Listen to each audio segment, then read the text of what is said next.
Olá, minha amiga, meu amigo. Chegou a Magnitsky e começou com Moraes, vai ser o principal assunto de hoje na nossa conversa, nesta quarta-feira, 30 de julho, dia de nascimento do piloto da Força Aérea Brasileira, lá nos céus da Itália, Danilo Moura. Nasceu em 1916 na minha Cachoeira do Sul. É o nosso grande herói dos ares, junto com o irmão dele, Nero Moura.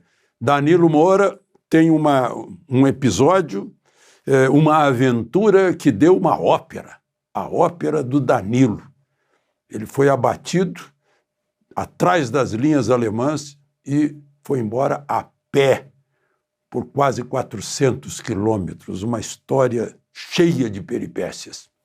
Bom, mas vamos ao principal assunto de hoje, Magnitsky.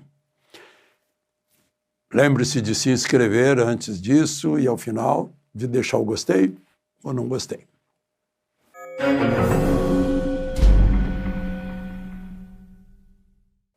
Chegou a Magnitsky e deve continuar. Começou com o ministro Alexandre de Moraes. Por que eu digo isso? Porque não fui eu que disse. Foi quem anunciou. O secretário do Tesouro, o que equivale a ministro da Economia ou ministro da Fazenda dos Estados Unidos? O secretário do Tesouro disse que o Departamento do Tesouro, ou seja, o ministério dele, continuará a responsabilizar aqueles que ameaçam os interesses dos Estados Unidos e a liberdade dos nossos cidadãos. Scott Bessent. Depois, o outro secretário de Estado, o secretário de Estado, Marco Rubio, disse o seguinte: togas não podem proteger quem atropela direitos. Então a gente já imagina que os próximos seriam togados. Bom, foi aplicada hoje, então, a Lei Magnitsky em Alexandre de Moraes, bens bloqueados, inclusive de qualquer empresa ligada a ele, né? Família, assim como não tenho visto, quaisquer bens nos Estados Unidos, qualquer movimento de finanças, patrimônio, ligações, pode ser cartão de crédito, conta corrente bancária, bancos que têm filiais nos Estados Unidos, empresas aéreas que têm filiais nos Estados Unidos, redes sociais que têm base nos Estados Unidos, tudo isso ele está fora. É uma punição, é uma lei, já vou explicar a lei que a quem desrespeita direitos humanos. Mas vamos ao que disse mais o secretário do Tesouro, que Moraes é responsável pela campanha opressiva de censura, detenções arbitrárias que violam direitos humanos e processos politizados contra o ex-presidente Jair Bolsonaro. A ação de hoje segue a de suspensão de vistos pela cumplicidade nas ações de Moraes. Moraes deteve arbitrariamente um jornalista por mais de um ano em retaliação ao exercício da liberdade de expressão. Aí ele vai relatando as prisões, os bloqueios, as contas bloqueadas, os bloqueios nas redes, os bloqueios de passaporte, os banimentos, a Polícia Federal nas casas das pessoas por ordem de Moraes, né? Ele diz, por isso ele se envolve em graves abusos de direitos humanos. Bom,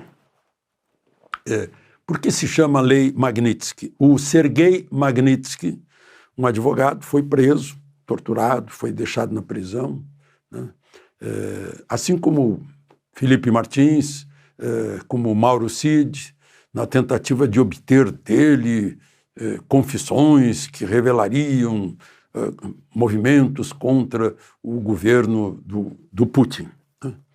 E ele acabou morrendo na prisão, assim como morreu o Clesão, né? Então, tem semelhança, sim, né, com esses dois casos, né? Mas não para aí a questão de Moraes.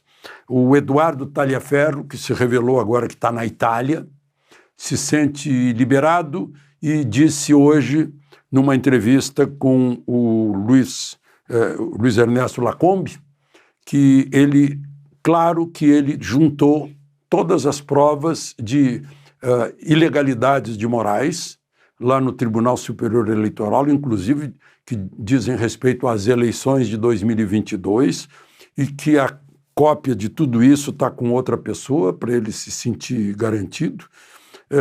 Só para a gente lembrar, ele era chefe da Assessoria Especial de Enfrentamento à Desinformação no Tribunal Superior Eleitoral.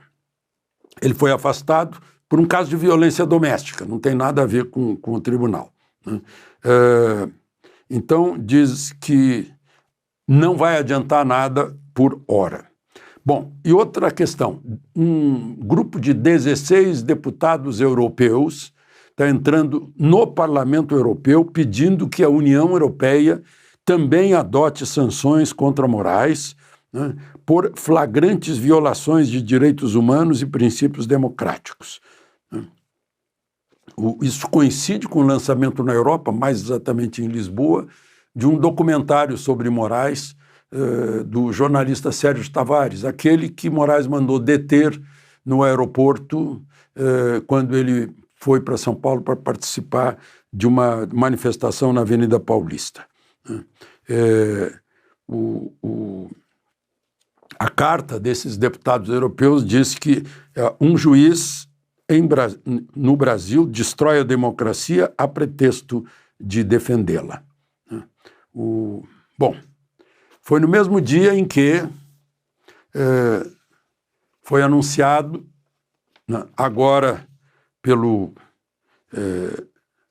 também pelo governo americano, da tarifa, foi anunciado pela Casa Branca. A tarifa adicional já tinha uma tarifa de 10%. Aí mais 40% para ficar 50%. Não é a partir de 31 de julho, é a partir de 6 de agosto, ou seja, na próxima quarta-feira. Deram uma semana do anúncio do decreto, né, de Trump. Eu lembro que lá atrás, quando o Trump anunciou a tarifa de 10%, era a tarifa mais baixa do mundo. Favorecia o Brasil. Era pequeniníssima só para compensar alguns favorecimentos fiscais do Brasil para produtos que estava exportando para os Estados Unidos. Mas depois Trump disse claramente que era por perseguições a Bolsonaro, por ações do ministro Moraes, por perseguições políticas à direita brasileira, além daqueles 10%. Então, 50%. Mas fica muita coisa fora. Muita coisa não, né?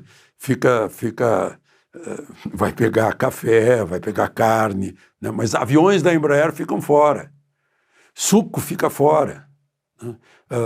Muitos metais, minérios que são do interesse dos Estados Unidos ficam de fora. Tem uma lista de 700 itens que ficam fora. Né? Alguns tipos de celulose, madeira, parece que pega a fábrica de moldura em madeira que já vai pronta para os Estados Unidos, né? O que tem interesse dos americanos. 700, mas pega muita coisa. Produtos vindos do petróleo, por exemplo, estão fora, né? Alguns produtos químicos também. E mais avisam que o que está em trânsito para lá não pega. O que já saiu do Brasil não vai pegar, né? Chegando lá. Bom, mas aí, vamos ver o que dizem os americanos.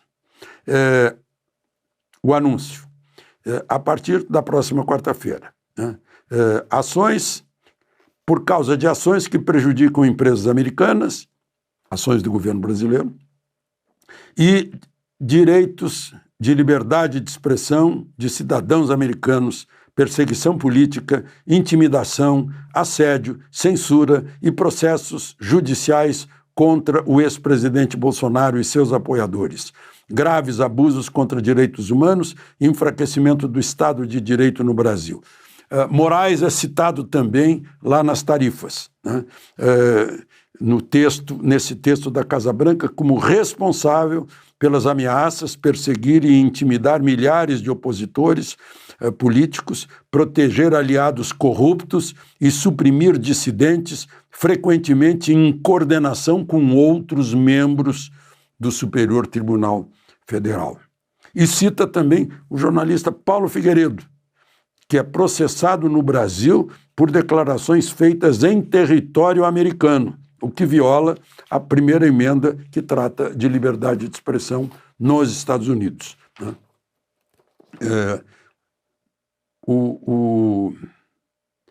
Bom, aí vamos a uma outra questão que está no fulcro disso.